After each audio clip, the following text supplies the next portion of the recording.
मारुती वनारी अंजनी पूता रामदूता प्रभंजना रत्नाकरा धौतपदा हिमालय किरीटिनीं ब्रह्मराजर्षी रत्नाट्या वंदे भारत मातरम। ज्या मातृभूमीने आम्हाला घडवलं अशा वंदनीय भारत मातेला पहिलं नमन।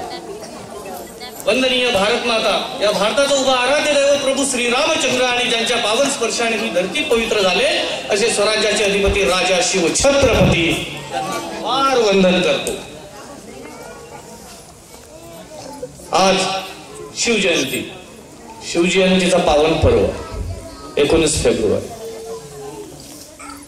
हा दिवस किती महत्वाचा आहे आणि या दिवसापासून ज्या व्यक्तीपासून आपण जे शिकलो हे किती महत्वाचं आहे ते जाणून घेण्याचा म्हणजे हा दिवस। आजच्या शिवजयंतीच्या या पावन पर्वावर आपल्या मंचावर उपस्थित सर्व सन्मान्य या गावचे पोलीस पाटील, या गावचे सरपंच, या गावचे अनेक प्रतिष्ठित मंडळी, त्या सगळ्यांना नमन करतो, वंदन करतो। शिवजयंतीच्या पर्वावर इथं मंचावर उपस्थित बोलू नका, घरी जा, बोलू नका, 1 तास बोलणार, जास्त बोलणार नाही, गडबड करू नका।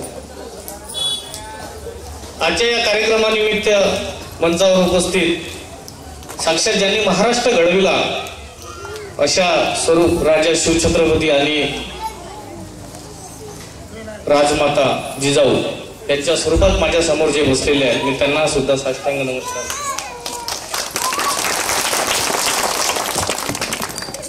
माणूस वयाचा किती कसाही असला तरी तो त्याच्यानं मोठा होत नाही, त्याच्या कर्तृत्वानं मोठा होतो, म्हणून जाणून घेण्याचा हा दिवस आहे।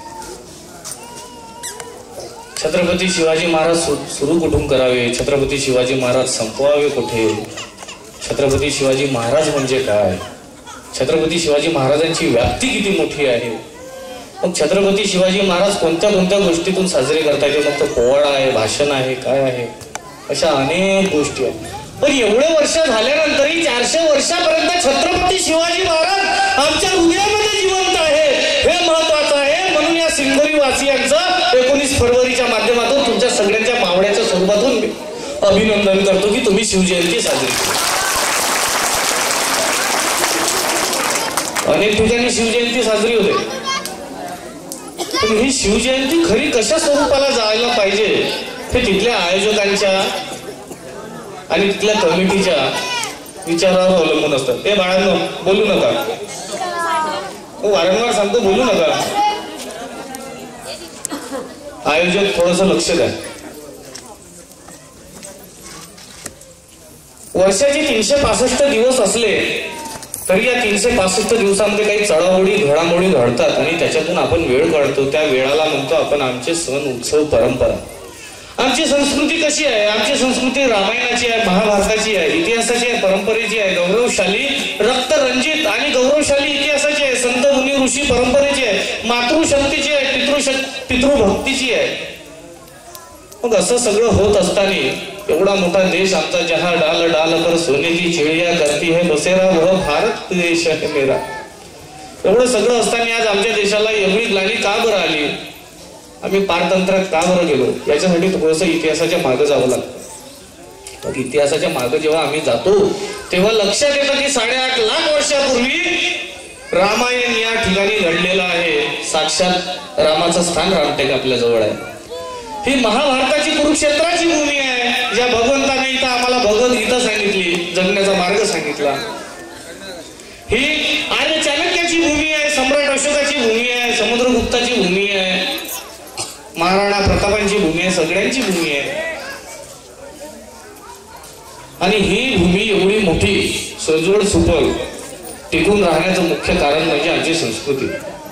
आमची संस्कृती किती महत्वाची आहे. आमची संस्कृती एवढी महत्वाची आहे की आमच्या घरी जर एखादा व्यक्ती आला तर आम्ही त्याला गडवाभर पाय धुवायला पाणी देतो. एवढी आमची महत्वाची संस्कृती आहे. आमची संस्कृती किती महत्वाची आहे. आमच्या घरी जर कुठलाही सण उत्सव असला तर आम्ही आई वडिलांच्या पाया पडतो. ही आमची संस्कृती आहे. आमची संस्कृती किती महत्वाची आहे की मेल्यानंतर माणसाचं वय संपते, त्याला सुद्धा जवळ घेण्याची संस्कृती आहे. आमच्या संस्कृतीमध्ये जेव्हा युद्ध व्हायचे तर युद्धाची निश्चित वेळ असायची, सूर्य निघाल्यापासून सूर्य डुबतपर्यंत. म्हणजे एवढी धार्मिकता आम्ही पाडलेली आहे, एवढी संस्कृती आम्ही पाडलेली आहे. मग आमच्या देशामध्ये आम्ही आमचे कर्तव्य, आम्ही आमची संस्कृती, आम्ही आमचे देवधर्म देश पाडले, याच्यात कुठेही तफावत केला नाही. परिणामी शत्रूंनी याचा फायदा घेतला. वसुदैव कुटुंबकम आता विश्वात्मके देवे अतिथी देवो भव असं सांगणारी आमची संस्कृती. मग अशा संस्कृतीमध्ये जेव्हा जेव्हा आम्ही स्वतःला सगळ्या स्वरूप मानत गेलो आणि कुठेतरी आमची एक बाजू कमी केली तेव्हा दुसऱ्यानं आमच्या दोन बाजू समोर घेऊन आम्हाला कुठेतरी कमी करण्याचा प्रयत्न केला. मग या भूमीवर सगळं चांगलं असताना आम्ही आजही म्हणतो की सर्व चांगलंच आहे आणि भविष्यात सगळं चांगलंच राहो.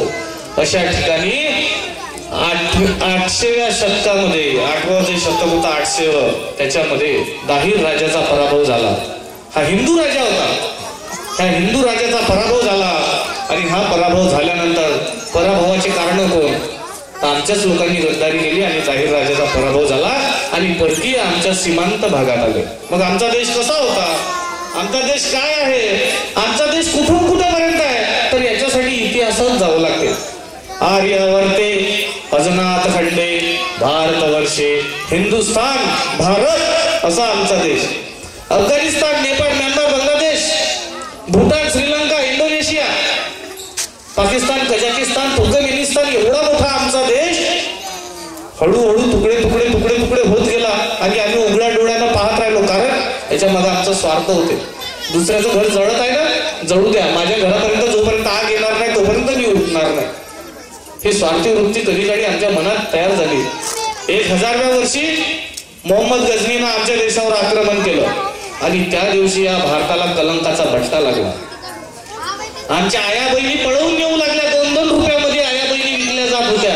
4-4 रुपयामध्ये माणसं विकल्या जात होती. अशी आमची परिस्थिती झाली. अरे हीच आमची भूमी होती की जिथं समुद्रगुप्त आणि सम्राट अशोक जन्माला आले, ज्यांच्या हातामध्ये तलवारी होत्या.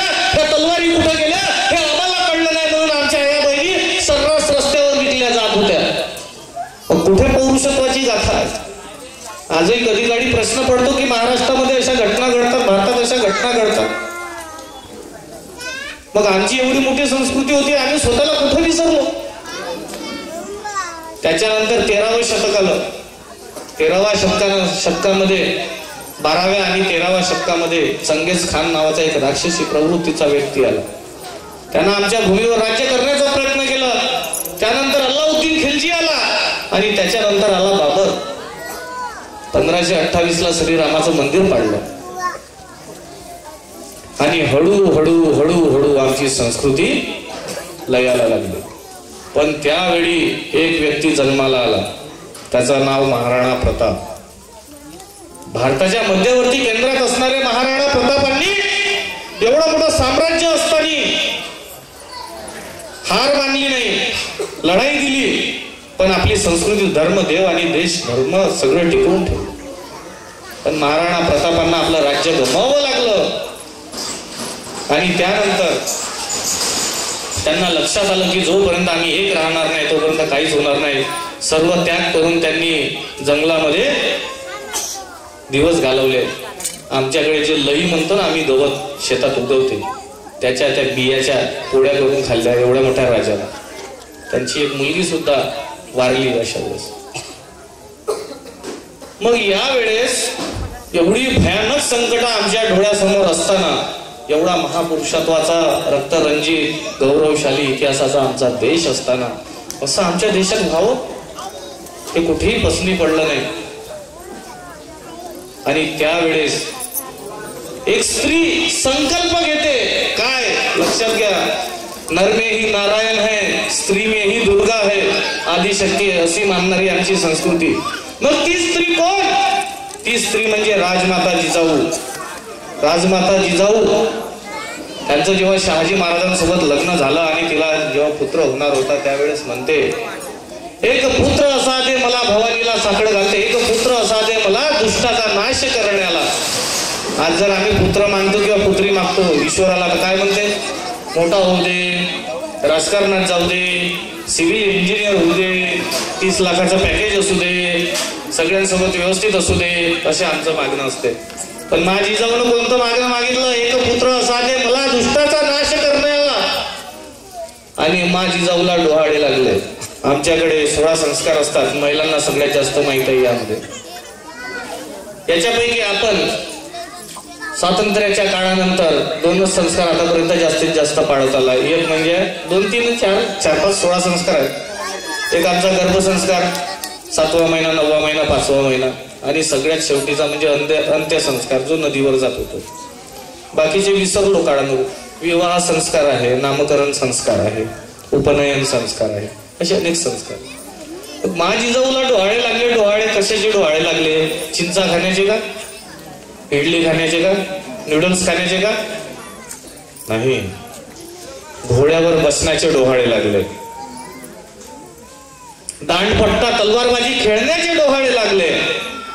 आणि ती उघड्या डोळ्यानं म्हणते, भवानी तूच सगळीकडे आहेस आणि मला असा एक पुत्र दे की या देशावर जे रक्तरंजित घडत आहे ते सुधरवण्यासाठी मला पुत्र दे, मला पुत्र दे, मला पुत्र दे.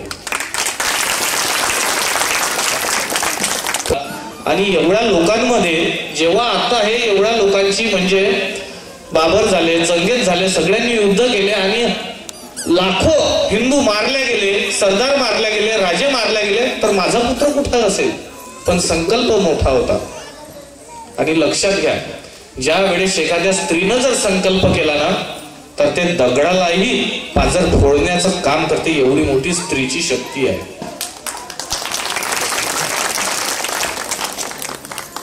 असाच एक दिवस होता, महाशिवरात्रीचा पर्व होता. पहाटेची वेळ, आकाश असं शांत झालेलं होतं. काहीतरी चांगलं घडणार अशी सगळीकडे प्रचिती होती. अचानक विजा कडकडायला लागल्या. वाईच्या घाटामध्ये आवाज शिरला, हवा शिरला, झाडांची लखलखाट, पक्ष्यांची किलबिलाट आणि विजांचा कडकडाट होऊ लागला. वाईच्या घाटातून जसा जसा आवाज वाढत गेला तसा तसा एक दिव्य नावाचा स्वरूप व्यक्ती या पृथ्वी तलावर जन्माला आला. दिवस 19 फेब्रुवारी 1630 राजा शिवछत्रपतीचा जन्म झाला. राजा शिवछत्रपतीचा जन्म झाला शिवनेरी किल्ल्यावर. आणि या महाराजांचा जेव्हा जन्म झाला तेव्हा जिजामाता काय म्हणतात? त्या भवानीला, आई मी तुझी ऋणी आहे की मी तुला जो पुत्र मागितला तो पुत्र तू मला दिला. राजा शिवछत्रपती हळूहळू मोठे व्हायला लागले. तर रामायण महाभारताच्या शौर्याच्या कथा सांगत जिजामाता त्यांना मोठं करायला लागली. आपल्या भारतीय संस्कृतीमध्ये 2 माता असतात. पहिली माता जन्म देणारी आणि दुसरी माता पालन पोषण करणारी. सौभाग्यानं अनेक लोकांना एकच माता म्हणजे दोन्ही स्वरूपात मिळते. म्हणजे जन्म देणारी आणि पालन पोषण करणारी एकच असते. काही काहींच्या नशिबात 2 लिहिलेल्या असतात. पण अशी माता मिळाली आणि छत्रपती शिवराय हळूहळू हळूहळू मोठे होत गेले. छत्रपती शिवरायांच्या आईनं जे छत्रपती शिवराय जेव्हा गर्भामध्ये असताना ज्या ज्या गोष्टी करण्याचा प्रयत्न केला तसेच गुण त्यांच्या शरीरात अवतरले. म्हणजे कोणते? छत्रपती शिवाजी महाराज जेव्हा 5 वर्षाचे होते तेव्हा छत्रपती शिवाजी महाराजांना तलवारबाजी करण्याची आवड निर्माण झाली, दांडपट्टा खेळण्याची आवड निर्माण झाली, शत्रूला मारण्याची आवड निर्माण झाली, किल्ल्यावर चढण्याची आवड निर्माण झाली, घोड्यावर दौडण्याची आवड निर्माण झाली. का? कारण की आईचे गर्भसंस्कार होते. किती मोठे संस्कार, 16 संस्कार आपल्या इतिहासामध्ये जर आपल्या संस्कृतीमध्ये आहे तर किती मोठे आहे, त्याचं किती मोठं महात्म्य असावं. आजकाल आपण म्हणतो की आमचा मुलगा, छोटासा मुलगा असेल तर मोबाईल दिल्याशिवाय जेवण करत नाही. असं आहे का आपल्या गावात? का नाही आहे? कारण की आईला संस्कार असतात ना. खरं आहे का खोटं आहे? मग हे 16 संस्कार असताना आणि जर विचार करा जिजामातेच्या जर त्यावेळेस जर मोबाईल असता तर छत्रपती शिवाजी महाराज काय घेऊन झाले असते? नाही, ते बोलण्यासाठी आपण तेवढे मोठे नाही. मग लक्षात घ्यायचं की संस्कार कुठं द्यायचे, कसे द्यायचे आणि कोणाला द्यायचे. मग छत्रपती शिवराय रामायण महाभारताच्या कथा ऐकत मोठे झाले, तलवारबाजी करत सगळे मोठे झाले. आणि छत्रपती शिवराय आत्ता कुठं 12 वर्षाचे झाले. किती वर्षाचे? 12 वर्षाचे झाल्यानंतर राजमाता जिजाऊ आणि शहाजीराजे त्यांना एक ढाल देतात. त्या ढालावर लिहिलं असते, प्रतीपचंद्र लेखेव वर्धिष्ण विश्ववंदिता शाहसेनो शिवशेषा मुद्रा भद्राय राजते. याचा अर्थ कसा आहे? प्रतीपचंद्र लेखेव वर्धिष्ण विश्ववंदिता शाहसेनो शिवशेषा मुद्रा भद्राय राजते. ज्याप्रमाणे प्रतिपदेचा चंद्र हळूहळू वाढत जाऊन मोठा होतो आणि विश्वात वंदनीय होतो. प्रतिपदा म्हणजे गुढीपाडवा. गुढीपाडव्याला मोठा चंद्र असतो, चंद्राचा प्रकाश मोठा असतो. त्या पद्धतीने हे छत्रपती, तेव्हा महाराजांना छत्रपती पद मिळायचं होतं, त्याप्रमाणे हे शहाजीच्या पुत्रा शिवा, तुला तुझं राज्य इथून सुरू करायचं आहे. कुठून? इथून. आणि कुठपर्यंत न्यायचं आहे? या तालुक्यात का नाही, या जिल्ह्यात का नाही, या देशात का नाही. प्रतीपचंद्र लेखेव म्हणजे किती मोठं स्वप्न दाखवलं आहे. चंद्राप्रमाणे प्रकाशमान करायचं आणि विश्ववंदिता, विश्वापर्यंत न्यायचं, एवढं मोठं स्वप्न दिलं. मग छत्रपती शिवरायांना एवढं मोठं स्वप्न दिलं तर आईची इच्छा पूर्ण करण्याची त्यांना काळजी होती. वयाच्या 12व्या वर्षी रायरेश्वराची शपथ घेतली. त्यांच्यासोबत तानाजी, नेताजी, येसाजी असे त्यांचे मित्र सवंगडी 12-13 मावळे सोबत होते. रायरेश्वराची शपथ घेतली. करंगडी कापून रक्ताभिषेक त्या महादेवाच्या पिंडीवर केला आणि म्हटलं का देवा ईश्वरा, आईची इच्छा पूर्ण करायला निघालेलो आहे. जिथे जिथे संकट येईल तिथं तिथं मला साथ दे. 14व्या वर्षाचे छत्रपती शिवाजी महाराज झाले.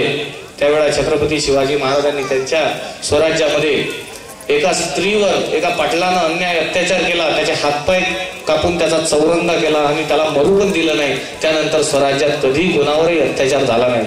असे आमचे महाराज होते. वयाच्या 16व्या वर्षी महाराजांनी पहिला किल्ला जिंकला. त्याचं नाव तोरणा. आमच्या घरी जर कोणतं जर मंगल कार्य असलं तर दरवाजावर तोरण बांधलं जातं आंब्याच्या पानाचं, आणि स्वराज्याचं तोरण तोरणा या किल्ल्याच्या नावानं जिंकू. तोरणा किल्ला जिंकल्यानंतर महाराज जेव्हा 18 वर्षाचे झाले, आता वय किती 18 वर्षाचं म्हटलं तर 12वी. आईला मुलगा किती मोठा झाला तरी तो अजून लहानच आहे म्हणते. 12व्या वर्षी एवढ्या मोठ्या देशाचा कारभार करण्यासाठी सांगणं हे काही साधी गोष्ट आहे का? आणि त्यानंतरही 16व्या वर्षी पहिला किल्ला जिंकला. 16व्या वर्षी आमचे मुलं 10व्या वर्गात असतात, 9व्या 10व्या वर्गात पहिला किल्ला जिंकला, तेही तलवार घेऊन. शक्य आहे का?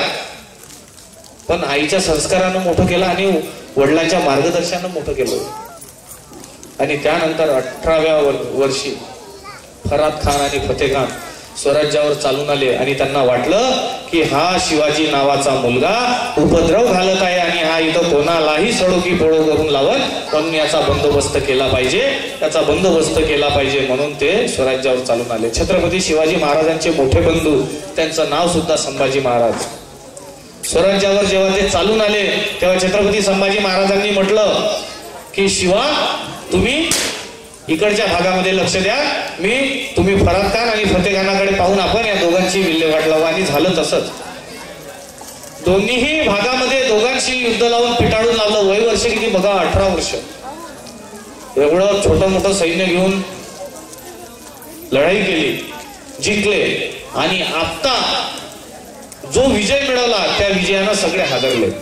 का हादरले? कारण त्यांना माहिती होतं का हा मुलगा लहान असला तरी कर्तृत्ववान हुशार आहे आणि आईचा ऐकतो आहे आणि वडिलांच्या मार्गदर्शनात जगतोय. त्यावेळी छत्रपती शिवाजी महाराजांचे वडील बिजापूरच्या सुलतानाकडे सरदार म्हणून होते.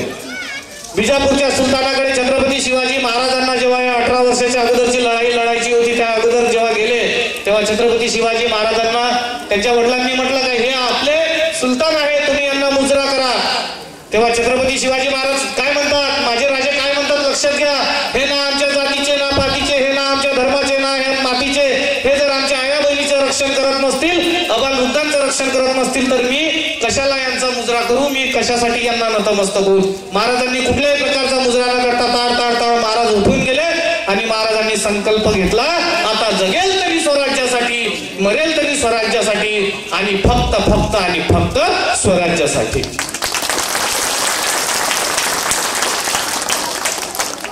मग महाराजांचा जो संकल्प होता एवढा दृढ होत गेला. मग याच वेळेस सुलतानाची उपमाता जिचं नाव ती जी बेगम होती तिनं मोठी सभा भरली. त्या सभेमध्ये चांदीच्या ताटामध्ये पानाचा विडा ठेवला गेला आणि म्हटलं, है कोई माय का लाल इस सभा में जो शिवा को चुनौती दे सके. त्यावेळेस एक 7 फूट उंचीचा 32 दाताचा आणि बोकडासारखी दाढी वाढलेला एक राक्षस उभा झाला. त्याचं नाव अफजल खान. तो अफजल खान, हा मैं वो शिवा को मार लाऊंगा असा तो म्हणायला लागला. त्याला काय माहित छत्रपती शिवाजी महाराज कोण. तो चालत आला आणि चालत येत असताना त्यांना लक्षात घेतलं की छत्रपती शिवाजी महाराज हे दख्खन म्हणजे दक्षिण त्या भागात राहणारे आहेत, पठारावर राहणारे नाहीत तर दऱ्याखोऱ्यात राहणारे आहे. मग छत्रपती शिवाजी महाराज ज्या ठिकाणी आहे तर त्यांना तिथंच परास्त केलं पाहिजे असं म्हणून तो स्वराज्यावर चालून आला. स्वराज्यावर चालून येत असताना त्यानं सगळ्यात अगोदर हिंदू समाजाच्या भावना दुखवण्याचा प्रयत्न केला. पंढरीच्या विठोबाची मूर्ती भंग केली. त्यानंतर तुळजापूरच्या मा भवानीचं मंदिर तोडलं आणि स्वराज्यावर चालून आला. स्वराज्यावर चालून येत असताना त्यानं अनेक गोष्टी, लूटपाट, शेतकऱ्यांच्या मालाची नासोडी, अनेक आया बहिणीच्या अब्रू लुटणे, अशा अनेक गोष्टी केल्या. आणि तो जेव्हा स्वराज्यात चालून आला तेव्हा 40,000चं सैन्य घेऊन आला. 40,000चं सैन्य घेऊन आल्यानंतर महाराज कुठे होते? महाराज प्रतापगडावर होते आणि तो वाईच्या घाटातून येत होता. वाईच्या घाटातून येत असताना त्याच्या लक्षात आलं की आपण तर पठारावर चालणार आहे, कारण तो ज्या भागातून आला त्या भागामध्ये संपूर्ण प्रदेश असा समतल होता आणि महाराज ज्या भागात राहायचे तेव्हा दऱ्याखोऱ्यांचा प्रदेश होता. 40,000ची फौज घेऊन आला आणि त्या दऱ्याखोऱ्यातून तो जेव्हा वर चढत आला तेव्हा तिथं फक्त 5,000 सैन्य घेऊन वर येऊ लागला, कारण त्याच्या सैन्याला पहाडात चालण्याची सवय नव्हती. मग अशा वेळी काय झालं, छत्रपती शिवाजी महाराज प्रतापगडावर होते आणि 5,000 सैन्य घेऊन वर आला, 35,000 खाली होतं. त्याचं महत्वाचं कारण म्हणजे महाराजांची सतसत विवेक बुद्धी. त्याच्या सैन्याला तहान लागली, भूक लागली, काही दम टाकत आले, काही नांग्या टाकत आले आणि चुपचाप बसले. 5,000 सैन्य घेऊन वर आला. प्रतापगडाच्या पायथ्याशी त्यांना आपला घेरा टाकला. छत्रपती शिवाजी महाराज प्रतापगडावर होते.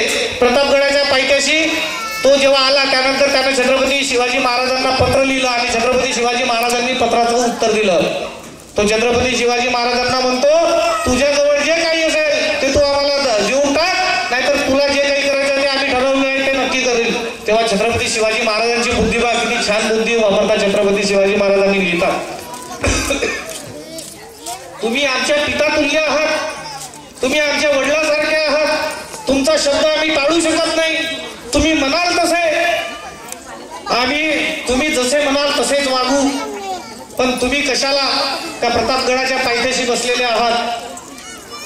इच्छा जर असेल तर भेटीचा बेतही आखू शकतो. त्यावेळेस असं करता करता 15-20 दिवसाची वेळ टाळून गेली. महाराजांनी त्यावेळेस बऱ्याच योजना आखल्या आणि एक भेटीचा दिवस ठरला. छत्रपती शिवाजी महाराज सकाळी उठले, अंघोळ केली, मा भवानीचं दर्शन घेतलं, भगवान शंकराच्या पिंडीचं दर्शन घेतलं, जिजाऊचा आशीर्वाद घेतला आणि 12 वाजता भेटण्याची वेळ ठरली. 12 वाजताची. प्रतापगडाच्या पायथ्याशी खान एका शामियान्यामध्ये म्हणजे एका तंबूमध्ये, ज्याला आपण पेंडॉल म्हणतो, त्यामध्ये अंगुराचं सरबत घेत बसला होता. महाराजांनी भेटीची वेळ ठरवली 12 वाजताची. भेटीची वेळ ठरवली 12 वाजताची. 12 वाजताचीच का? बुद्धीचा चातुर्य लक्षात घ्या. 12 वाजता सूर्य कुठं असतो? डोक्यावर असतो सूर्य. महाराज प्रतापगडावर होते. महाराज जेव्हा वरून पाहायचे प्रतापगडावरून, तर महाराजांना तंबूतलं सगळं दिसायचं. म्हणून महाराजांनी 12ची वेळ ठरवली. महाराजांसोबत 1 2 3 4 5 6 7 8 9 10 अंगरक्षक महाराजांसोबत होते. महाराज प्रतापगडावरून हळूहळू खाली उतरायला लागले. महाराजांनी सगळ्यांना सांगितलं की जशा योजना आहे तशाच योजनेमध्ये आपल्याला काम करायचं आहे. या व्यतिरिक्त कोणीही काही करणार नाही.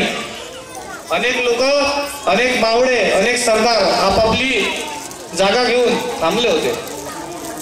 इकडे ज्या वेळेस छत्रपती शिवाजी महाराज उतरून त्या शामियान्याच्या बाहेर आले आतमध्ये, त्या ठिकाणी तो अफजल खान बसला होता. त्याच्याबरोबर सय्यद बंडा त्याचा अंगरक्षक होता आणि आमच्या छत्रपती शिवाजी महाराजांचे जे 10 अंगरक्षक होते त्याच्यापैकी एक अंगरक्षक हा जीवा त्यांच्यासोबत होता. जेव्हा छत्रपती शिवाजी महाराज शामियानामध्ये पाय ठेवतात त्यावेळेस छत्रपती शिवाजी महाराजांना पाहता बरोबर अफजल खान आपल्या बसलेल्या ठिकाणी उभा होतो. अफजल खान आपल्या बसलेल्या ठिकाणी उभा होतो आणि छत्रपती शिवाजी महाराजांकडे न्याहाळून पाहतो. तर छत्रपती शिवाजी महाराज कसे 5.5 फूट उंचीचे, गोर वर्ण, डोक्यावर जिरेटोप, ज्याप्रमाणे भगवान शंकराच्या गळ्यामध्ये रुद्राक्षाच्या माळा असतात त्याप्रमाणे छत्रपती शिवरायांच्या गळ्यामध्ये मोत्यांच्या माळा, हातामध्ये कंगन, सोन्याच्या अंगठ्या.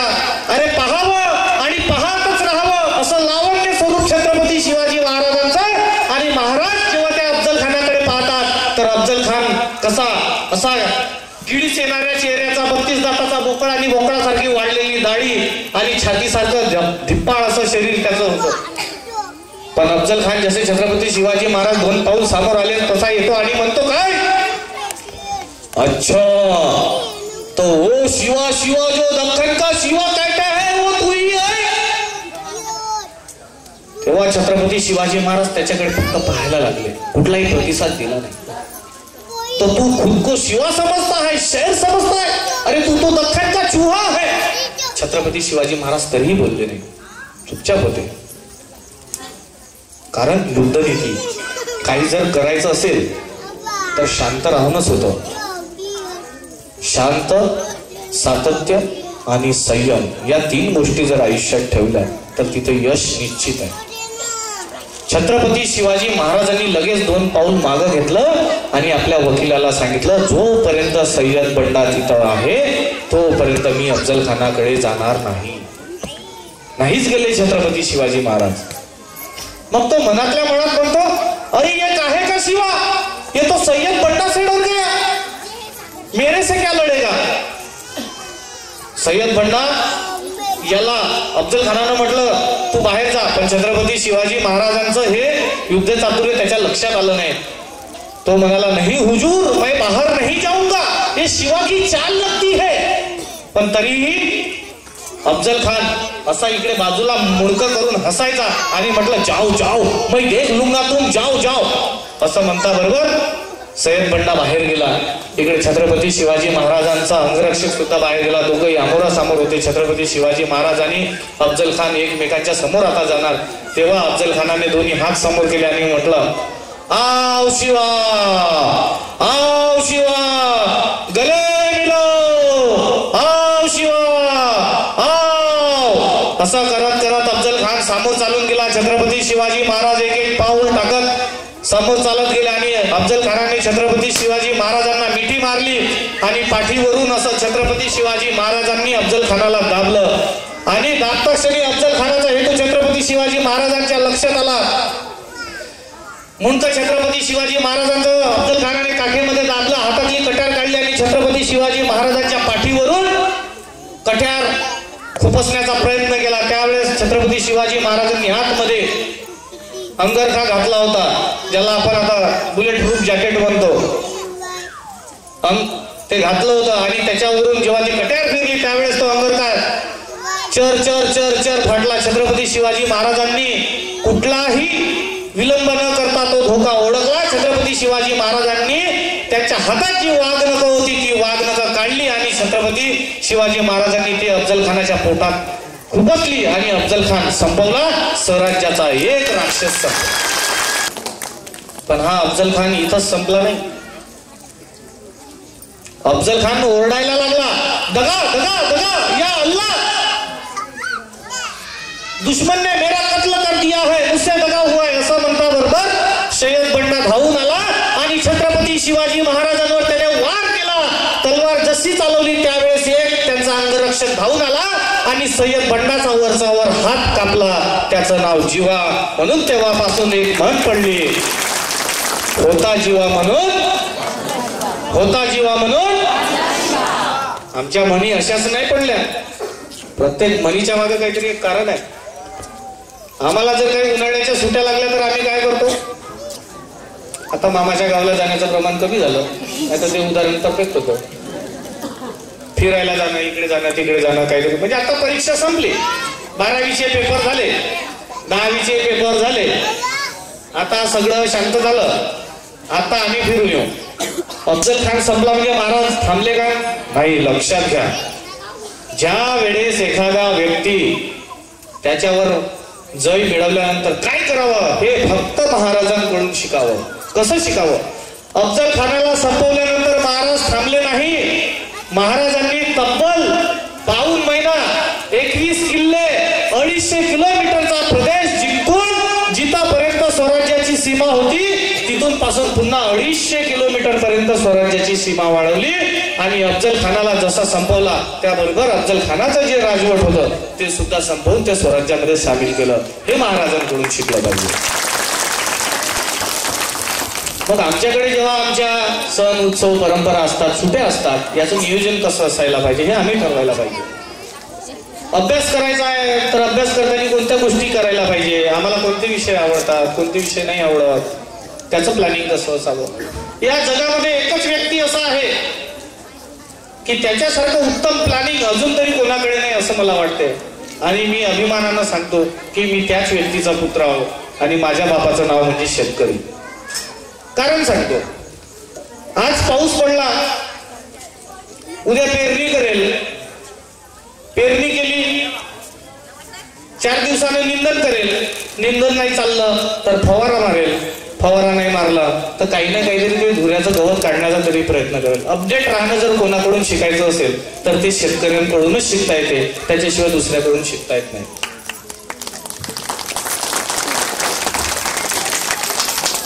नाहीतर आमच्या घरी असे काही उदाहरण असतात, आई वडिलांनी जर एखादं काम सांगितलं का बापू ते काम करून घेत, आज नाही उद्या. शेतकरी म्हणते का आज नाही उद्या, तो म्हणूच शकत नाही, कारण बांधून आहे प्रत्येक गोष्टीला. तसे छत्रपती शिवाजी महाराज स्वराज्याला बांधून होते. हे स्वराज्य कोणासाठी? लोकांसाठी, माझ्यासाठी नाही. या पृथ्वी तलावर 17 राजे असे महान जन्माला आले, त्याच्यापैकी 16 राजे हे आई वडिलांच्या वारशाने निर्माण झाले. छत्रपती शिवाजी महाराज हे 17वे असे राजे आहेत की जे लोकांमधून लोकांसाठी आणि लोकांकरताच जन्माले आले. म्हणून 400 वर्षानंतर आमचा राजा इथं जिवंत आहे. छत्रपती शिवाजी महाराज म्हटल्यानंतर अंगावर का बरं शहारे येतात? छत्रपती शिवाजी महाराजांचं नाव घेताबरोबर हिंदुत्व का बरं जागृत होते? छत्रपती शिवाजी महाराजांचं नाव जर घेतल्यानंतर आम्हाला सगळ्या गोष्टीची भूल पडते आणि आमच्यामध्ये काहीतरी असल्याचा गौरव निर्माण होते. याचं कारण आमच्या राजाची तुलना कुठे आहे? साक्षात भगवान शंकराशी आहे. कशी आहे? शिवशंकराचा तू अवतार, शिवशंकराचा तू अवतार, हाती घेऊनी भवानी तलवार, नर राक्षसाचा करुणी संहार, धरणी मातेचा तू केला उद्धार. जय देव जय देव जय शिवराय, आलो सवत्वरी आरती गाया. जय देव जय देव जय शिवराय, आलो सवत्वरी आरती गाया. असे आमचे महाराज आहेत. 400 वर्षानंतर आमच्या हृदयामध्ये जिवंत आहेत. 5 पिढ्यानंतर आपल्याला आपल्या आजोबांचं नाव माहित नाही. पण छत्रपती शिवाजी महाराज प्रत्येकाच्या हृदयात आहे. याचं कारण आमचा धर्म ज्यांनी सांभाळला, आमचे देव ज्यांनी सांभाळले, आमचा देश ज्यांनी सांभाळला ते म्हणजे छत्रपती शिवाजी महाराज. 2-2 रुपयामध्ये आमच्या स्त्रिया विकल्या जात होत्या, 4-4 रुपयामध्ये आमचे पुरुष विकले जात होते. छत्रपती शिवाजी महाराजांचे वडील सरदार होते. सरदार आज एका गावाचा प्रमुख सरपंच, 15-20 गावाचा प्रमुख पंचायत समिती, एक 20-30 गावाचा प्रमुख जिल्हा परिषद सदस्य, एक साधारणतः 100-200 गावाचा प्रमुख आमदार, साधारणतः 1500 गावाचा प्रमुख खासदार. छत्रपती शिवाजी महाराजांनी जर विचार केला असता तर त्यांचे वडील सरदार होते तर तेही सरदार होऊ शकले असते. त्याच्यापेक्षा जास्त पद जर म्हणजे सरदार म्हणजे आजची आमदारकी, त्याच्यापेक्षा जर थोडस जर काही केलं असतं महाराजांनी, सुभेदार, सरदार, तर महाराज जसं आमदार लेवलला गेले असते, खासदार लेवलला आजच्या भाषेमध्ये जर बोलायचं झालं. पण महाराजांनी तसं केलं का? कारण की त्यांना माहित होतं की आमच्या आई बहिणी आमच्या नजरेच्या समोरून पळवून नेले जात आहे, तरी आमचा कुठलाही हिंदू सरदार बोलत नाही, हे शल्य त्यांच्या मनामध्ये होतं. आमच्या पंढरपूरला, तुळजापूरला, काशी विश्वनाथाला कुठल्याही आमच्या यात्रेला जायचं असेल तर आम्हाला जिजिया कर द्यावं लागत होतं, हे छत्रपती शिवाजी महाराजांना माहित होतं. आमच्या भारतामध्ये आज 2 प्रथा आहेत, लक्षात घ्या. कोणत्या प्रथा आहेत? आपल्याकडे लग्न दुपारी होतात की नाही? आणि उत्तर भारतात केव्हा होतात लग्न? केव्हा होतात? रात्रीला लग्न होतात. त्याचं कारण माहितीये का? या दिल्लीच्या तख्तावर ज्यावेळेस औरंगजेब आणि त्याची नालायक संतान बसली होती, त्यावेळेस आमच्या आया बहिणीला लग्नातून पळवून नेऊन त्या मुलीवर अन्याय अत्याचार करत होते. म्हणून तिथले लोक भीतीपोटी रात्री मध्यरात्री लग्न लावून रातोरात त्या पोरीला पाठवायचे आणि आमच्याकडे दिवसा लग्न लागतात. याचं कारण म्हणजे या महाराष्ट्रावर ज्यांनी अतोनात प्रेम केलं आणि परिश्रम केलं ते म्हणजे छत्रपती शिवराय. त्याच्यामुळे आमच्या इकडचे लग्न दिवसा लागतात. एवढी मोठी देश छत्रपती शिवाजी महाराजांची आहे. मग हे महाराज एका तासात जाणून होतील का? शक्यच नाही. कधीही कुठल्याही पद्धतीचा भेदभाव असू नये. देव, धर्म आणि देश यावर आपली संस्कृती आहे. जर आमचे देव टिकले तर आमचा धर्म टिकेल, आमचा धर्म टिकला तर आमचा देश टिकेल. आमचा जिथे देश टिकला तिथे समाज असेल, जिथं समाज असेल तिथं कुटुंब असेल, जिथं कुटुंब असेल तिथं परिवार असेल, आणि जिथं परिवार असेल तिथं आपण असू, आणि जिथं आपण असू तिथं आपले देव असतील, आणि जिथं देव पुन्हा तिथं धर्म, आणि तिथं पुन्हा देश. मग देव म्हणजे काय? देवाची व्याख्या काय? आम्ही ज्याला आमचे इष्ट मानतो ते म्हणजे आमचे देव. मग आम्ही इथेही काही काही भेद केलेले आहेत. हिंदू समाज इथेच कुठे कुठे मागे पडलेला आहे. आम्ही 6 पंथामध्ये हिंदू समाज आहे, लक्षात घ्या. मी एके ठिकाणी भाषणाला गेलो होतो. त्यांनी मला म्हटलं परमात्मा एक विषयी तुमची काय अनुभूती आहे? मी त्यांना म्हटलं परमात्मा एक विषयी आमची काय अनुभूती आहे? प्रत्येकाची पूजा पद्धती वेगळी जरी असली तरी आम्ही एकच आहोत. त्यांच्या टीसीवरचं दुसरं तर काही लिहिलेलं नाही. ते हिंदूच आहे, आम्ही हिंदूच आहोत. आम्ही सगळे सारखे, ते सगळे. तुम्हाला आमच्याकडून काहीतरी वादविवाद काही स्टेटमेंट पाहिजे म्हणून तुम्ही असे प्रश्न विचारता. आपण 6 भागामध्ये आहोत. आपण ठरवलं पाहिजे आम्ही कोणत्या ठिकाणी असायला पाहिजे. आपण सगळे सारखेच आहोत, कुठेही कमी जास्त नाही. लक्षात घ्या. आपली संस्कृती पूजक आहे. कशी आहे? शाक्त जे देवीची पूजा करणारे आहेत, शैव जे शिवाला मानणारे आहेत, वैष्णव जे वैष्णवपंथी मानणारे आहेत, त्याच्यानंतर बौद्ध, जैन आणि शीख या भागामध्ये हिंदू समाज आहे. याला कुठेही वाटल्या जाऊ शकत नाही. मग एवढा मोठा समाज आज असा असताना का बरं अशी ग्लानी आमच्या देशावर आली? छत्रपती शिवरायांना जन्म घ्यावा लागला. त्याचं कारण म्हणजे आमचा हा पूर्वीचा इतिहास आहे. आता आपल्याकडे माहिती आहे का, हल्लीच्या काळामध्ये प्रयागराजला महाकुंभ सुरू आहे. काल रात्रीच 8 वाजता तिथून आलो आणि 9 वाजता मौद्याला शिवजयंतीचा कार्यक्रम होता, तिथं पोहोचलो. हिंदूंची एवढ्या मोठ्या आस्थेचं स्थान असून तिथं काल एका व्यक्तीचा व्हिडिओ पाहिला. तो व्यक्ती म्हणतो की 2 तास मी त्या 2 दिवस प्रयागाच्या त्या संगमावर उभा होतो. तिथं लोक पाप धुवत होते आणि मला असं वाटलं की इथं करोडो लोक पाप धुवत आहे आणि मी जर आंघोळ केली तर ते पाप जर माझ्या अंगाला लागलं तर मी सुद्धा पापी होईल, म्हणून मी आंघोळच केली नाही. तथ्य आहे का या गोष्टीमध्ये? काही तथ्य आहे का? एखाद्या मुलाचं जर काही चुकलं आणि आई वडिलांनी जर थापड मारली तर आई वडिलांना पाप केलं का?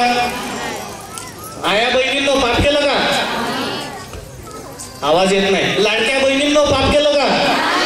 लाडक्या बहिणींचा आवाज आला. कसं आहे, ही आपली संस्कृती आहे. पाप पुण्याची व्याख्या हे असो नसो त्यात काही हे नाही, पण लक्षात घ्या आमच्या संस्कृतीविषयी प्रयागराजविषयी जेव्हा तुम्ही असे शब्द वापरतात, एखाद्या दुसऱ्या व्यक्तीविषयी आपण असं बोलू शकतो का? मुस्लिमांविषयी किंवा ख्रिश्चन किती विषय झाला असता या गोष्टीचा. म्हणून लक्षात घेतलं पाहिजे की आमच्यावर जर कुठे जर घाला होत असेल तर तो घाला आम्ही कसा टाळला पाहिजे. छत्रपती शिवाजी महाराजांच्या जीवनातला दुसरा प्रसंग सांगतो आणि थांबतो, कारण की महाराज एका तासात सांगून होत नाही. असे छत्रपती शिवाजी महाराजांनी हळूहळू वयाच्या 28 वर्षापर्यंत अनेक किल्ले जिंकले. सगळीकडे आपापला प्रदेश वाढून घेण्याचा प्रयत्न केला. यावेळेस राजा छत्रसाल बुंदेला छत्रपती शिवाजी महाराजांकडे नोकरी मागण्यासाठी आला, पण राजा छत्रसाल बुंदेला छत्रपती शिवाजी महाराज काय म्हणतात? अरे नोकर बनू नका, मालक बना, मालक. महाराजांनी का बरं राग व्यक्त केला असेल? त्यांनी म्हटलं तुम्ही जर माझ्याकडे नोकरी मागण्यासाठी आले असाल तर नोकर म्हणूनच राहा, तुम्ही तुमच्या राज्याचे अधिपती व्हा, तुम्हाला जे सहकार्य पाहिजे असेल तो हा शिवा तुम्हाला करेल. छत्रपती शिवाजी महाराजांच्या इतिहासामध्ये छत्रपती शिवाजी महाराजांचं जे कर्तृत्व आहे ते जर छत्रसाल बुंदेलाकडे पाहाल तर छत्रसाल बुंदेलाने छत्रपती शिवाजी महाराजांच्या मार्गदर्शनामध्ये स्वतःचं राज्य सुद्धा निर्माण केलेलं आहे. असे एक एक व्यक्ती सुद्धा छत्रपती शिवाजी महाराजांनी निर्माण केलेले. पण त्यानंतर छत्रपती शिवाजी महाराजांवर अनेक संकटही आले.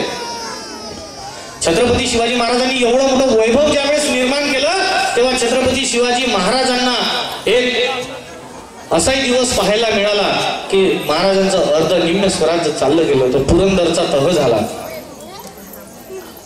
पुरंदरच्या तहामध्ये छत्रपती शिवाजी महाराजांनी 23 किल्ले औरंगजेबाला दिले. विचार करा, 23 किल्ले, जे किल्ले जिंकण्यासाठी महाराजांनी आयुष्य घालवलं ते 23 किल्ले छत्रपती शिवाजी महाराजांनी पुरंदरच्या तहात दिले. कधी कधी अशी वेळ येते की आयुष्यामध्ये 2 पाऊल मागं घ्यावं लागतं की नाही घ्यावं लागत? जर समजा घरी नवरा बायकोचं भांडण झालं, दोघंही भांडले तर भांडण, आणि एकानं पाय जर मागं घेतला तर छत्रपती शिवाजी महाराजांनी लक्षात घेतलं की आता स्वराज्य संकटात आहे आणि कुठलाही नासधूस होऊ नये, म्हणून महाराजांनी मिर्झा राजा जयसिंगच्या माध्यमातून 23 किल्ले औरंगजेबाला दिले. महाराज बाळराजे शंभूराजांबरोबर आग्र्याला जाण्याचं ठरवलं. छत्रपती शिवाजी महाराज, मिर्झा राजे जयसिंग, त्याचा पुत्र छत्रपती शिवाजी महाराजांचे बाल संभाजी आग्र्याला गेले.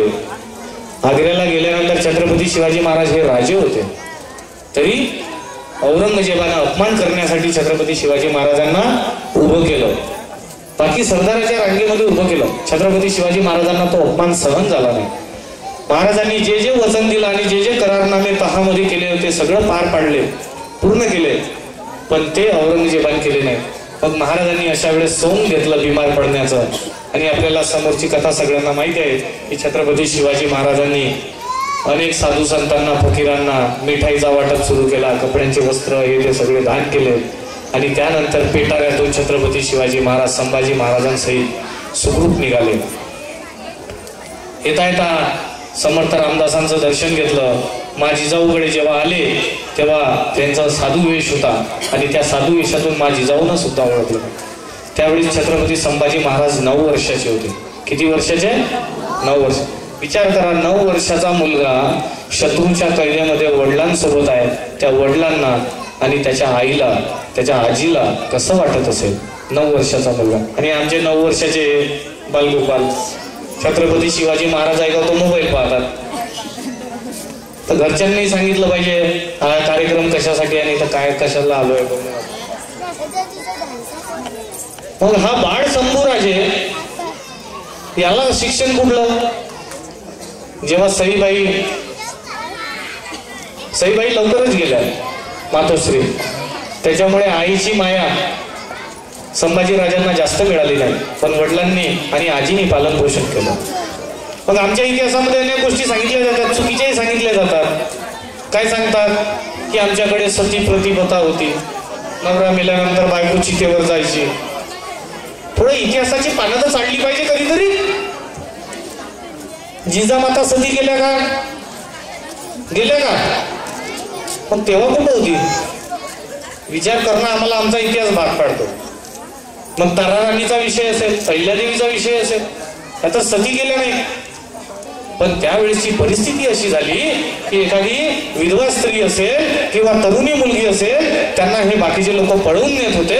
त्याच्यामुळे त्या नवऱ्याच्या बाजूला तिचं सिलत्व म्हणजे सतीत्व भंग नाही झालं पाहिजे म्हणून ती सती जात होती. अशा अनेक गोष्टी आहेत. छत्रपती शिवाजी महाराजांनी स्वराज्य चांगल्या स्वरूपात समोर आणलं. त्याच्याबरोबर तानाजी, नेताजी, बाजी, यसाजी, जेजे बांधव, कान्होजी हे अनेक असे लोक होते. हळूहळू महाराजांनी जे स्वराज्य निर्माण केलं, महाराजांनी 370 किल्ले स्वराज्यात आणले होते. 370 किल्ले म्हणजे आज जे चीनची भिंत आहे या चीनच्या भिंतीपेक्षाही जास्त 370 किल्ले स्वराज्यात आणले.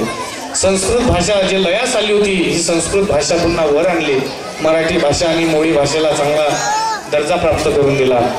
त्याप्रमाणे छत्रपती शिवाजी महाराजांनी आपल्या तत्कालीन महाराष्ट्रात म्हणजे आजचा महाराष्ट्र तेव्हा तर खूप मोठा महाराष्ट्र होता. साधू संत ऋषी मुनी मंदिरांचा जीर्णोद्धार केला, धर्मशाळा बांधल्या, शेतकऱ्यांना अनेक योजना केल्या, करमाफी केली, आया बहिणींच्या रक्षण केलं आणि अनेकांना पाहिजे तशा भरपूर सुविधा प्राप्त करून दिल्या. शिक्षणाची दारं उघडली. तत्कालीन शिक्षण म्हणजे 10+2+3+ नोकरी असं नाही. तेव्हा फक्त एकच विषय होता का तुम्हाला जिवंत कसं राहता येईल, तुमच्या आया बहिणी कशा रक्षण केल्या जातील, तुमचे अबालवृद्ध कसे रक्षण केल्या जाईल, ही चढाओढ तेव्हा जास्त होती.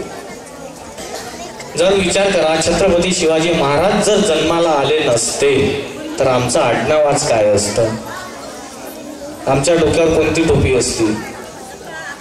आज विचार करण्यासारखी गोष्ट आहे. म्हणून घरामध्ये 5 पुस्तकं असणं गरजेचं आहे. लक्षात घ्या. ज्यांना वाटत असेल तर त्यांनी ही 5 पुस्तकं वाचा. अंगीकार करा किंवा करू नका. 5 पुस्तकं. सगळ्यात पहिलं भगवद्गीता, ज्याला ज्ञानेश्वरी म्हणतो, हे पुस्तक घरी असणं आवश्यक आहे. दुसरं तुकारामांची गाथा.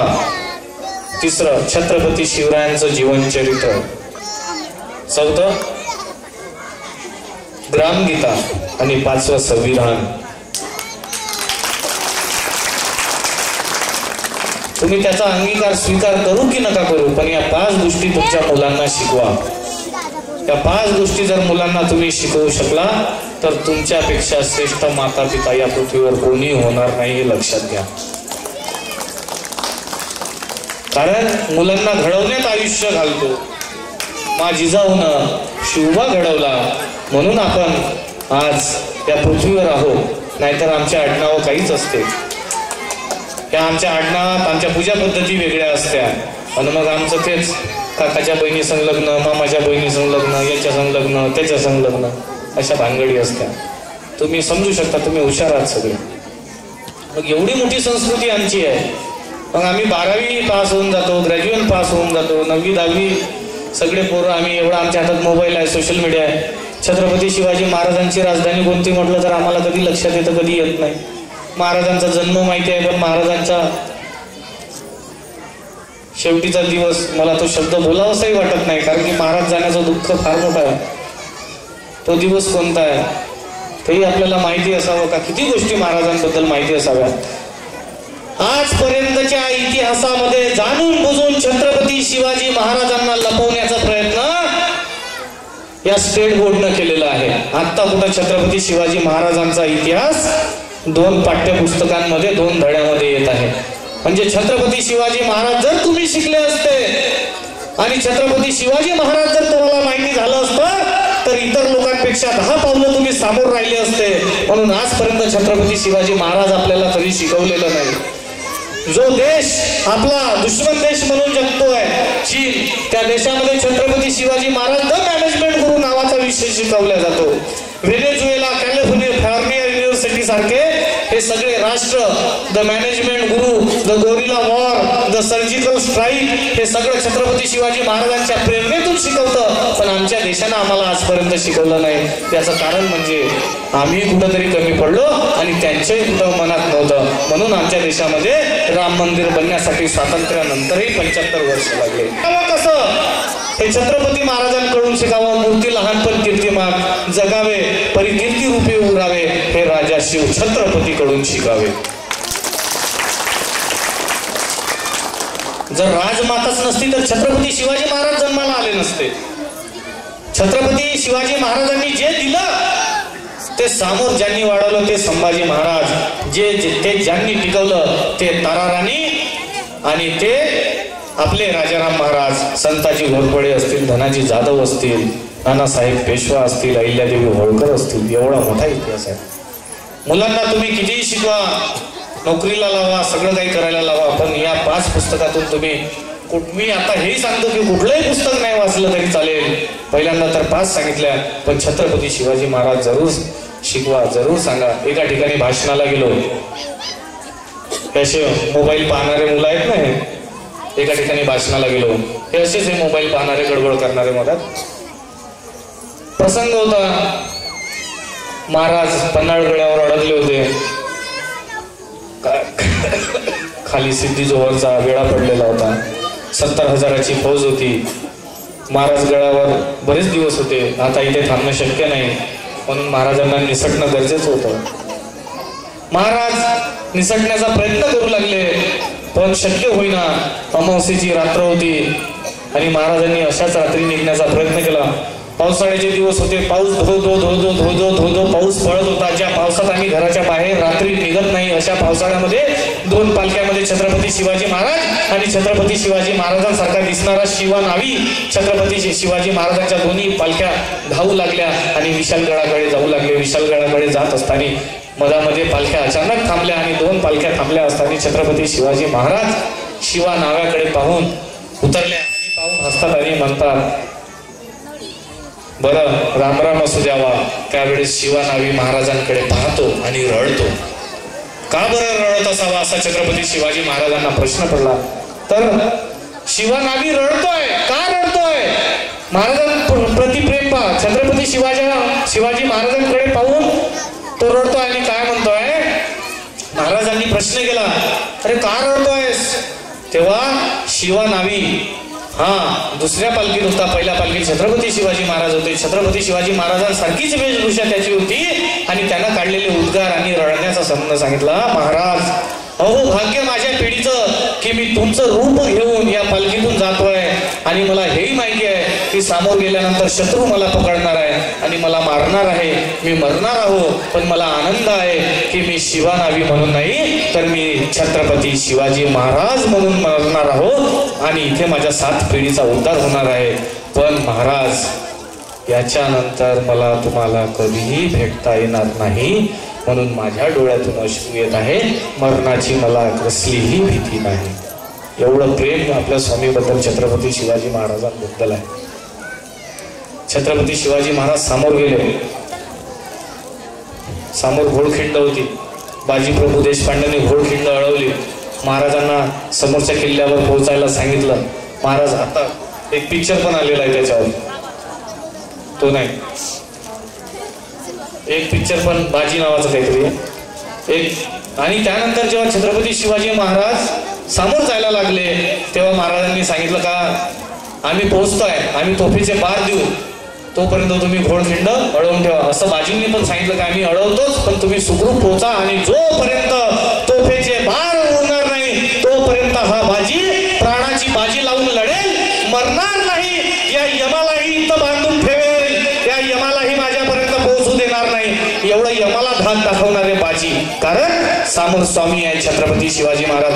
300 लोक, 300 मावळे घेऊन बाजीप्रभू घोडखिंडीमध्ये थांबले. महाराज समोर गेले. महाराज समोर गेल्यानंतर महाराजांनी जेव्हा गड किल्ल्यावर पोहोचले तेव्हा महाराजांच्या डोळ्यातून फक्त अश्रू यायचे राहिले.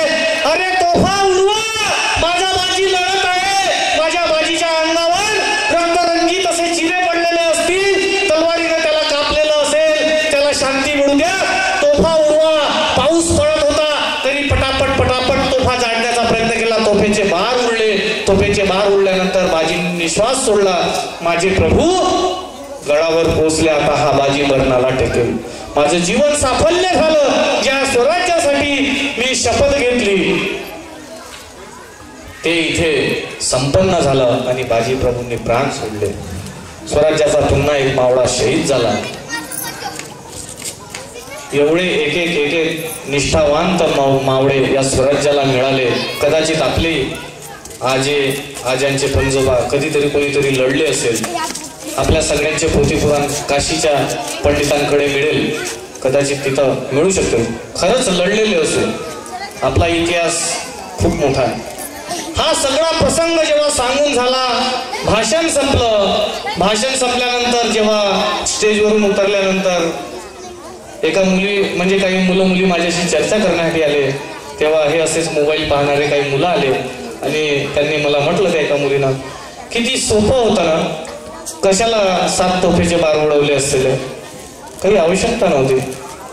छत्रपती शिवाजी महाराजांनी एक फोन जरी बाजी प्रभू देशपांडेला केला असताना मी पोहोचलो तरी झालं असतं.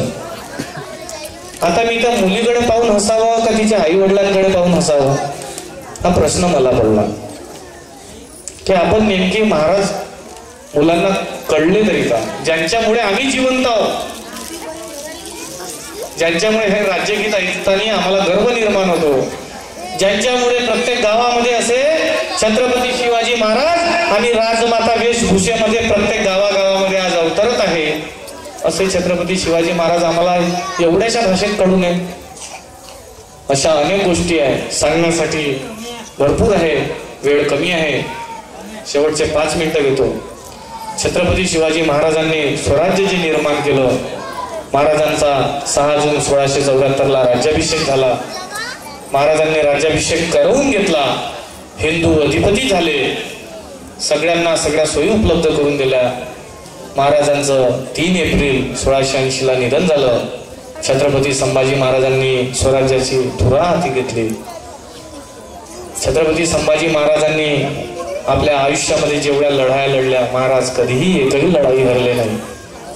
छत्रपती शिवाजी महाराज कसे होते? इंद्रजिमी जुंबपर बाण सुदंबपर रावण सदंबपर रघुकुल राजय. इंद्रजिमी जुंबपर बाण सुदंबपर रघुकुल बाण सुदंब आहे, हे महाराजांचं कर्तृत्व. मग महाराज जेव्हा असे होते तर, आणि शेवटच्या ओळीमध्ये ते शेर शिवराज आहे. मग जर बाप जर शेर असेल तर मुलगा कमीत कमी काय असावा? काय असावा? छावा. काय असावा? सिंहाचा बछडा, वाघाचा बछडा असायला पाहिजे की नाही? तेच तम अंश पर कानाजी मी कंस पर तो मेचे अंश पर शेर शिवराज जय भवानी.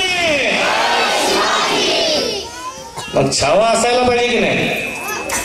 मग या छाव्याने स्वराज्य टिकवून ठेवलं, स्वराज्य मोठं केलं. आणि नंतर ताराराणी, राजाराम महाराज, संताजी घोरपडे, धनाजी जाधव, बाजीराव पेशवा, असा भरपूर मोठा अहिल्यादेवीपर्यंतचा इतिहास आहे. पण एक शेवटीचा प्रसंग सांगतो. आपल्याकडे आता काही दिवसा पहिले पिक्चर रिलीज झाला, फिल्म, त्याचं नाव काहीतरी आहे, मला आठवत नाही, काय म्हणते तो, असं काहीतरी डायलॉग आहे नाही काय, क्या नाही करेगा. मग ज्याप्रमाणे छत्रपती शिवाजी महाराज आहे त्याप्रमाणे छत्रपती संभाजी महाराजही तेवढेच आहे.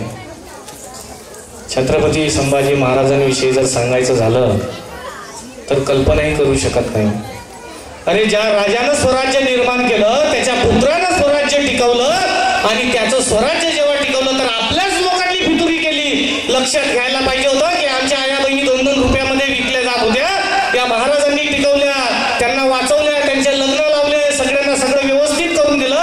त्या महाराजांचा मुलगा जेव्हा राजपाट सांभाळतोय आणि राजपाट सांभाळून हे स्वराज्य मोठं करतोय, टिकवतोय, वाढवतोय, युद्ध करतोय, लढतोय आणि या छातीवर वार घेतोय, त्या छत्रपती शिवाजी महाराजांच्या पुत्राला, त्या छाव्याला आमचेच लोक फितूर होऊन पकडून देतात.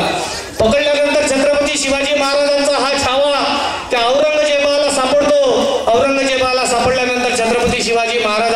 छाव्याच्या त्या लचका तोडण्याचे काम औरंगजेब आणि त्याचे ते सहकारी करतात. छत्रपती संभाजी महाराज जेव्हा पकडले गेले तर विचार करा, आजपर्यंत या भारताच्या इतिहासामध्ये न घडलेली घटना घडली. ती घटना म्हणजे अशी की छत्रपती संभाजी महाराज यांना जेव्हा पकडलं तेव्हा छत्रपती संभाजी महाराजांचे सगळ्यात अगोदर हे सगळे केस उपडले गेले. सांगितलं का तू इस्लाम स्वीकार कर, तुझी काय काय निधी आहे ते सांग, तुझा खजाना कुठे कुठे आहे ते सांग. पण छत्रपती संभाजी महाराजांना आबाची शिकवण होती, बाबाची शिकवण होती, आईची शिकवण होती, आजीची शिकवण होती. जगायचं आणि मरायचं तर ते फक्त स्वराज्यासाठी, नाहीतर नाही. त्यांचा मित्र कविभूषण त्यांच्या सोबत होता. आणि पहा, छत्रपती संभाजी महाराजांना जेव्हा पकडलं तेव्हा छत्रपती संभाजी महाराज कसे होते. अरे त्यांची जेव्हा स्तुती करते तेव्हा तो कविभूषण म्हणतो की बजरंगासारखा आहे, हनुमंतासारखा आहे. का का का अशी स्तुती करतोय. छत्रपती संभाजी महाराजांना म्हणतोय इस्लाम स्वीकार कर, इस्लाम स्वीकार कर. नाही करत. छत्रपती संभाजी महाराजांचे केस उपडले गेले. छत्रपती संभाजी महाराजांच्या अंगावरची पूर्ण कातडी काढल्या गेली. पूर्ण कातडी काढून अंगाचा पूर्ण लाल लाल भाग दिसायला लागला. छत्रपती संभाजी महाराजांचे डोळे फोडले गेले. छत्रपती संभाजी महाराजांचे नख उपडले गेले. छत्रपती संभाजी महाराजांच्या हाताचे आणि पायाचे बोट तोडले गेले. छत्रपती शिवाजी महाराजांच्या या बछड्यासह एक एक शरीराचे तुकडे केले गेले. हात तोडले गेले, पाय तोडले गेले, कंबर तोडली गेली, मुंडकं उडवल्या गेलं. कशासाठी, कोणासाठी तर स्वराज्यासाठी. आणि कोण सांगितलं, आबांनी सांगितलं. त्याच्यावर अगदीच एक चित्रपट आलाय छावा नावाचा. मग ज्या राजानं आपल्यासाठी एवढं केलं तर त्या राजाबद्दल आपल्याला माहिती असायला पाहिजे. म्हणून ही शिवजयंती 1 दिवसाची, 2 दिवसाची, 3 दिवसाची पार न पडता प्रत्येक घरात छत्रपती शिवाजी महाराज जिजाऊ जन्माला यावं यासाठी शिवचरित्र आपल्या घरी असणं गरजेचं आहे. छत्रपती शिवाजी महाराजांसारखे बोलण्यासारखं भरपूर आहे. छत्रपती शिवाजी महाराज आणि त्यांचा इतिहास भरपूर आहे. आणि त्याचमुळे आपण त्या ठिकाणी जमलो आहे. मला आनंद आहे की मी अनेक गावामध्ये भाषणासाठी गेलेलो आहे, अनेक ठिकाणी भाषणासाठी गेलेलो आहे, विदर्भभर भाषणासाठी गेलेलो आहे. आणि हे असं एक गाव आहे की या गावामध्ये भरभरून प्रेम मिळाला. आणि जेवढे लोक सुरुवातीपासून बसले होते तेवढेच लोक अजूनही बसून आहे. हे छत्रपती शिवाजी महाराजांवर असलेलं या गावकऱ्यांचं प्रेम पाहून मला अतिशय आनंद वाटतो. महाराजांची व्याप्ती फार मोठी आहे. आयुष्यात मुलांना भरपूर शिकवा, भांडणं करू नका. छत्रपती शिवाजी महाराज भारतीय संस्कृती, अध्यात्म आणि विज्ञान जोपासा. कधी काळी जर बोलावण्याचा जर प्रसंग आला तर मला पुन्हा बोलवा. महाराजांना अभिवंदन करू आणि त्यानंतर आपण या कार्यक्रमाची शिव आरतीने सुरुवात करू. सगळ्यांना सांगतोय 1 मिनिट फक्त शांत राहा. ज्या महाराजांनी आपल्याला घडवलं त्या महाराजांजवळ किती डिग्र्या होत्या त्या डिग्र्या मी तुम्हाला सांगतो. ओम श्रीपती गणपती गजाश्वपती अष्टवधान जागृत अष्टप्रधान वेष्टित न्यायलंकार मंडित शास्त्रास्त्र शास्त्र पारंगत राजनीती धुरंधर प्रौढ प्रताप पुरंदर क्षत्रिय कुलावतंस हिंदवी स्वराज संस्थापक राजाधिराज महाराज श्रीमंत योगी श्री श्री श्री छत्रपती शिवाजी महाराज की. माझ्या गावापर्यंत आवाज गेला पाहिजे. छत्रपती शिवाजी महाराज की. आता रायगडापर्यंत गेला पाहिजे. छत्रपती शिवाजी महाराज की.